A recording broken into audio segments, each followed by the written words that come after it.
And it is Big Ten Today, presented by Rally House, the official team shop of the Big Ten. Your city, your house, Rally House. Great to have you with us on this Wednesday, and pleased to be joined, as I will be every Wednesday, by Ashley Adamson, who joins us from her city, her house, as we prepare for week 2 in the Big Ten. Ashley, great to see you. First time I've seen you since we walked out of this studio at approximately 2:35 in the morning on Sunday, but who was keeping track? How have you been? I've been great. And Dave, it's great to be here. Excited to be on Big Ten Today for the first time, my maiden voyage. So this is a big day for me, and I appreciate the invitation. Well, it is great to have you. We'll make sure that maiden voyage isn't too rocky. And as always, we will start with our big story. It is highlighted by a huge game this week in Ann Arbor. 2 of the 4 college football playoff teams from last year hooking up as 10th-ranked Michigan hosts number 3 Texas. How good is Nebraska? The Huskers get a huge measuring stick game against longtime rival Colorado. Rivalry game in Iowa City as well. The Hawks fresh off their offensive explosion. They'll battle Iowa State. Plus, conference play kicks off here on the Big Ten Network. Maryland looked great in its opener. They will host Michigan State. So that all coming up in week 2. But before we get there, Ashley, I want to focus on what will stick with us from week 1. We're going to call these our lasting impressions from that week. I think we have to start with USC. I know it was the last game, so maybe it stuck the most in my head. But I think you can make the argument, maybe Penn State, West Virginia in there as well. But this probably the most impressive win for the Big Ten. What's your lasting impression from watching the Trojans? Yeah, Dave, I'm with you. They say you only get one chance to make a first impression, and USC's first impression in their debut as a Big Ten school, I don't think you could have scripted it any better. And let's start with just the stage. Against LSU on a Sunday night of a holiday weekend, there were no other college or NFL games competing, so just the number of eyeballs on this game were massive. I saw that they broke the attendance record at Allegiant Stadium, so there were more people watching that game at LSU and USC in Vegas than were at the Super Bowl 7 months ago. So it was a big moment for Lincoln Riley and the Trojans. And for me, Dave, there were so many moments that we can obviously point to that were big, but the moment that sticks with me was the final play of LSU's opening drive. And I'm watching Garrett Nussmeier just carve up USC's defense, and I'm thinking, oh man, it's going to be a long night. And then all of a sudden it's 4th and goal. Danton Lynn dials up the perfect blitz. Mason Cobb blows up the play.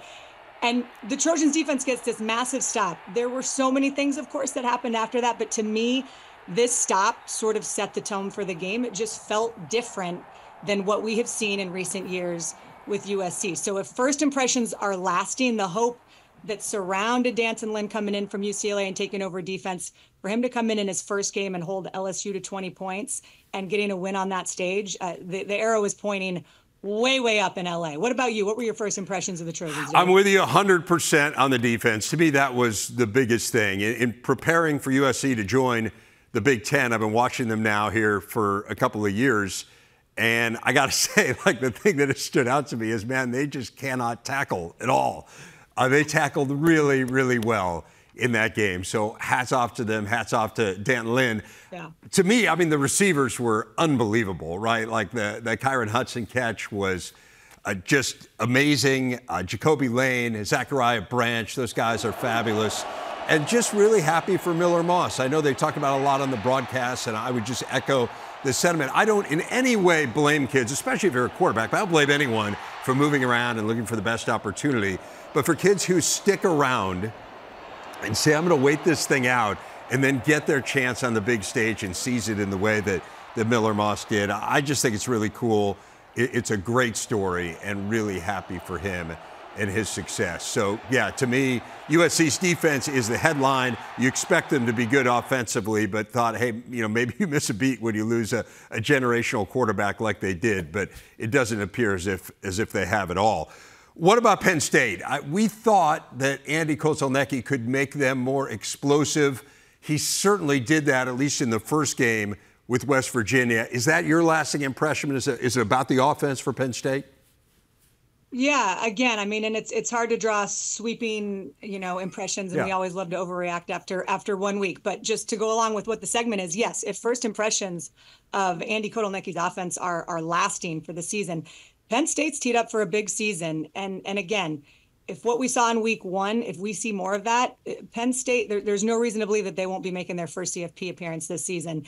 And Dave, you mentioned it. I think that's spot on. A big storyline with the team this year coming in was explosive plays or lack of explosive plays last year. James Franklin talked a lot about how much of an emphasis that was for Drew Aller and the offense. And we saw those explosive plays against West Virginia. You go into a hostile, raucous environment, and they just made big plays, handled a really lengthy weather delay at halftime, didn't lose the focus. But the big thing also to me, Dave, is just the emergence of Harrison Wallace III as the top wideout. He caught as many touchdowns on Saturday as he has in his entire career up to this point. 5 catches, 117 yards, 2 touchdowns, and he did a little bit of everything. So it felt like from what we saw in week one, he and Drew Aller have something good going. And unlike some of the other games where it's hard to know exactly what to take away from performances against an FCS team, this was a great win in a tough environment against a solid program. And the last thing I'll say is I think Penn State's schedule sets up well for them to continue to gain confidence, right? Their first ranked opponent on the schedule isn't until October 12th against USC. So I'm excited, and I know I've got some friends who are diehard Nittany Lions fans, and they're feeling pretty good after week one. And that's the next time they go on the road as well. So you had to go into that hostile environment. They did it. You mentioned the big plays. We saw the graphic 4 of 40 yards or longer. For some perspective, they had 8 of 40 yards or longer all of last season. I was really impressed with the defense, too. I just want to say hats off to Tom Allen. I know good defense is in their DNA. They've been really good throughout James Franklin's time, no doubt. But you lose someone like Manny Diaz, and I think there was some question as to what might happen.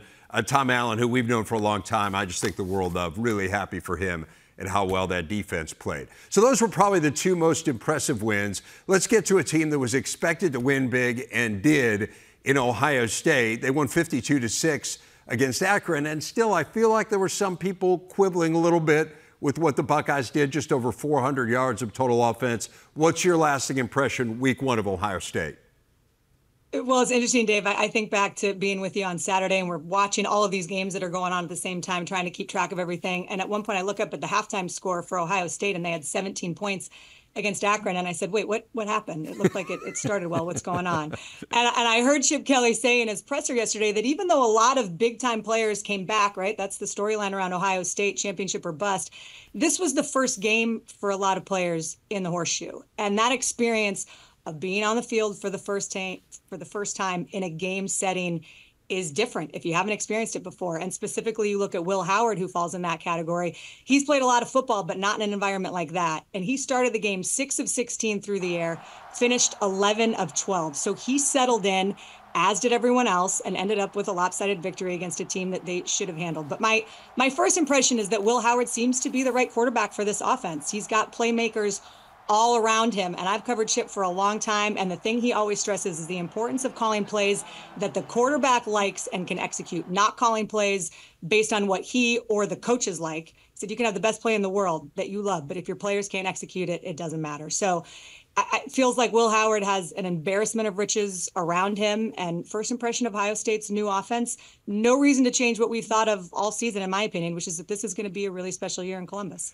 Yeah, it's a lot easier to execute it when you have Jeremiah Smith, to your point. He was really something. It helps. Yeah, it does help. I would have liked to have seen better run blocking from the offensive line. I realized didn't give up a tackle for loss, didn't give up a sack. They're without Donovan Jackson, who might have been their best offensive lineman. I don't think they were dominant in the run game. But again, we judge Ohio State a little differently, and they judge themselves a little differently than other programs are judged. But still, you win by 46 points on opening day.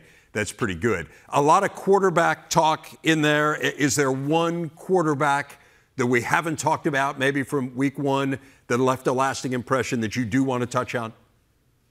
You know, there's some obvious ones, and I hope you're going to bring up Hudson Card. But to me, the guy that I would love to mention that I left feeling that I'll let you talk about him because he was special. But Cade McNamara, it's been a long journey for that young man, and back-to-back season-ending injuries. Saturday's game against Illinois State was the first time he was healthy in 2 years. And I don't even know him personally. I just wanted it for him, and it didn't start well. You know, we're watching the first half going, oh, man, are we back to this? Underthrown passes, misreads, just a lot of clunkiness. And then they came out in the second half and they just totally flipped the script. And it felt like he got more comfortable. He extended some plays with his legs. He got different players involved, and he finished the second half 13 of 14 for 177 yards and 3 touchdowns. So he's the one that sticks with me from week one. I was happy for him to see him out there and playing that way. How about you? Let's talk about Hudson Card. Yeah, I know, you're right. I'm eminently predictable, apparently, because I'm going with Hudson Card. I mean, you go 24 of 25. That's pretty amazing. And I'll just say this. We saw him in camp last year, Ashley, and he had an unbelievable day. He was just fantastic going into his first year at Purdue. And I put out there on social media how great he was and that I thought he was going to be an upper echelon quarterback in the Big Ten, and it just didn't materialize. He was hurt at some points towards the end of the season, and people just kind of kept reminding me of what I had said about him in camp. And I still believe there was elite talent there.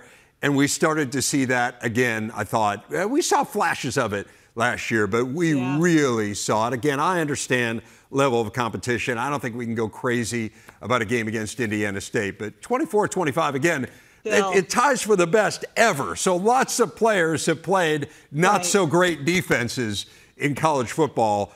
No one has ever been better than 24 of 25. One person's been equal to it. I don't care if you're playing against air. Yeah, I don't care if you're playing. You have one missed pass. Yeah, it's pretty good. Hats off to you, Hudson Card. Pretty good. Yes, we're in agreement there.